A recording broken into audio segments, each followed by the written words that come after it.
Alors très bien, on est dans Ilchot Shabbat, des Siyata différés avec l'aide de Dieu.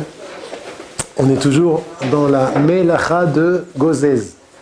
Il y a 39 travaux interdits pendant Shabbat. Un des 39 travaux, c'est Gozez. On avait dit que c'était tondre, exactement, tondre d'un être vivant. Et nous, on n'a pas de mouton à la maison, comme on a dit. Par contre, dans l'homme aussi, on peut trouver l'interdiction de ne pas tondre. Aujourd'hui, on va dire qu'on va parler des cheveux plus. Alors, la première chose, couper les cheveux, c'est bien évidemment interdit de se couper les cheveux ou la barbe pendant Shabbat, de n'importe quelle manière. Et tellement on doit faire attention à cette mélacha, à ce travail. Alors, on va voir que se peigner avec un peigne pendant Shabbat, c'est interdit. Pourquoi c'est interdit ? Parce qu'au moment où un homme se peigne, c'est obligatoirement, il arrache 1 ou 2 cheveux. Quand il se brosse, quand il se peigne les cheveux. Alors, même s'il n'a pas l'intention de détacher un cheveu de sa tête, comme c'est inévitable, dans le lachon de la Gemara, ça s'appelle psik reisha. C'est quoi psik reisha ? C'est quelque chose qui est inévitable. Traduction de psik reisha, c'est couper la tête. Quel rapport avec couper la tête ? La Gemara explique que c'est comme quelqu'un qui voudrait couper la tête d'un poulet sans le tuer. Impossible. Tu ne peux pas couper la tête d'un poulet si tu ne le tues pas.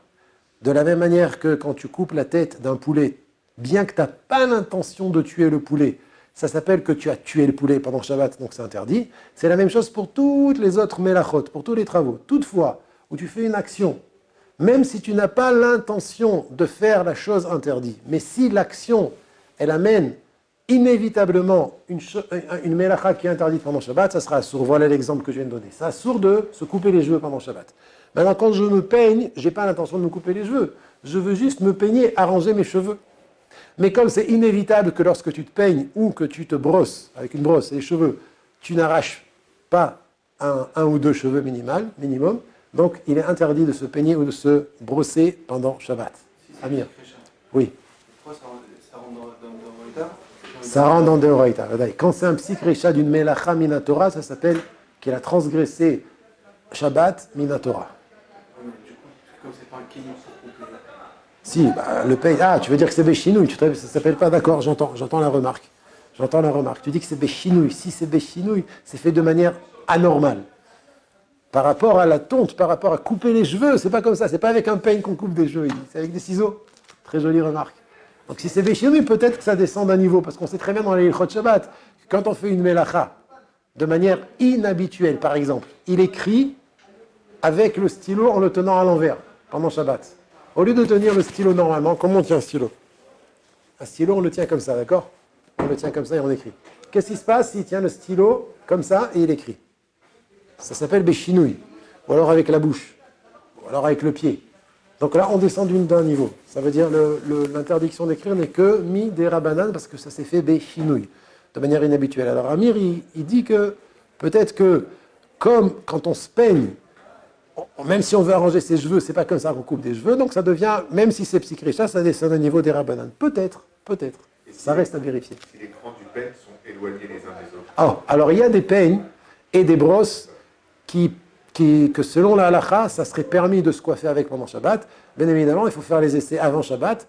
On regarde si c'est par exemple, si les crans sont d'abord mous, sont pas durs, et ils sont éloignés les uns des autres, de sorte que c'est pas psych riche, c'est pas sûr, c'est pas inévitable qu'il arrache des cheveux.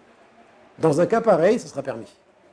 Il y a des brosses à bébé qui ont les poils tendres. Et si c'est dans ce cas, on aura le droit de se peigner pendant Shabbat. Si c'est quelqu'un qui perd les cheveux, c'est même ça, il aura ça pour lui. Si c'est quelqu'un qui perd les cheveux, oui, parce que ça sera inévitable. Enfin, il perd les cheveux, ça tombe tout seul. Ah, ben là, s'ils sont très fragiles. Alors non, ça sera interdit, Vadaï, ça sera interdit, c'est sûr. Très bien. Mais de séparer ou d'arranger ses cheveux avec les doigts, comme ça, si on peut le faire sans arracher les cheveux, si tu sais très bien que quand tu le fais, il n'y a pas de cheveux qui tombent, alors ça sera permis. Voilà, ça c'est une halakha. Deuxième halakha qui est toujours liée à gozez, à tondre. Si quelqu'un il a un pansement sur un endroit où il y a des poils, est-ce qu'il a le droit de l'enlever pendant Shabbat ? c'est inévitable, mais d'un autre côté, alors là, c'est sûr, tout le monde va être d'accord avec Amir, c'est pas comme ça qu'on enlève qu'on se tond les poils en semaine. Okay? Alors, est-ce que c'est permis ou c'est assourd d'enlever un pansement sur lequel il y a des poils, sous lequel il y a des poils? Alors, les khatrila, a priori, il faut faire attention de ne pas enlever ce pansement si c'est sûr que les poils vont être enlevés.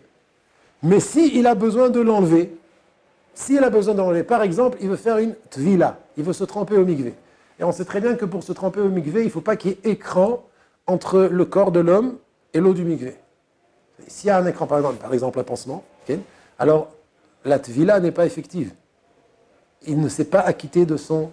Quand il s'est trempé au mikvé, un homme ou une femme. Okay, donc il y a un pansement là où il y a des poils. Alors est-ce qu'il aura le droit, l'homme ou la femme, pendant Shabbat, d'enlever son pansement en sachant qu'il y a des poils qui vont être arrachés, donc il y a un problème de gozèse, pour se tremper au mikvé? Si c'est pour aucune raison, il ne faut pas l'enlever. On n'enlève pas le pansement, parce qu'on va arracher les poils. Mais maintenant, il veut l'enlever parce qu'il veut tremper au mikvé. Est-ce qu'on peut permettre une chose pareille ou pas? Pour une femme, pour un homme, c'est pas On va dire, si pour une femme, c'est sûr que c'est permis, parce que c'est vada une tvilat mitzvah, et pour un homme qui a l'habitude d'aller au mikvé avant la tfila aussi, ce sera la même halakha. Même s'il a dit millénaire, il y va tout le temps. S'il y va tout le temps.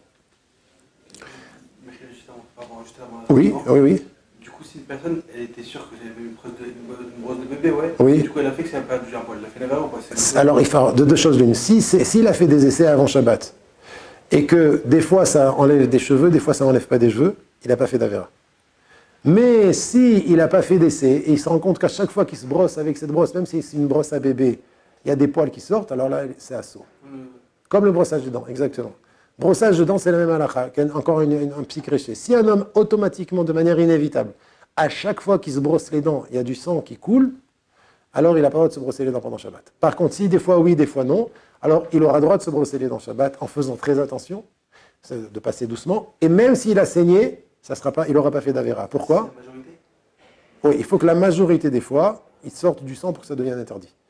D'accord? Donc, si il y a des fois, il n'y a pas la majorité, si des fois il y a du sang qui sort, si des fois il n'y a pas de sang qui sort, à plus forte raison, si la minorité des fois il n'y a pas de sang qui sort, il y a du sang qui sort, pardon, et la majorité des fois il n'y a pas de sang qui sort, alors il aura le droit de se brosser les dents pendant Shabbat en faisant attention, de ne pas frotter fort, et dans ce cas, même s'il y a du sang qui est sorti, alors il n'a pas fait d'Avera, il n'a pas transgressé Shabbat. Parce que c'est assourd de se sortir du sang pendant Shabbat. Revenons à nos histoires de cheveux. Donc, on a dit que c'était permis d'enlever le pansement revenons à nos histoires de pansement. Il sera permis d'enlever un pansement, bien que, au moment où il enlève, il va inévitablement sortir des poils, si c'est pour une tvila, si c'est pour tremper au mikvé. Et on a dit que pour tremper au mikvé, il est nécessaire qu'il n'y ait pas de chatzitza en hébreu. Chatzitza, c'est écran. Quand un homme il trempe au mikvé, il faut faire attention que tout son corps soit entouré de l'eau. S'il y a un point dans le corps, je ne rentre pas dans combien de la superficie du point, mais s'il y a un pansement par exemple, un pansement dans le corps, sur le corps qui est collé au corps et qu'il a trempé avec le pansement, lo altalo tvila. Il ne s'est pas acquitté de sa tvila. Il doit retremper en enlevant le pansement et retremper.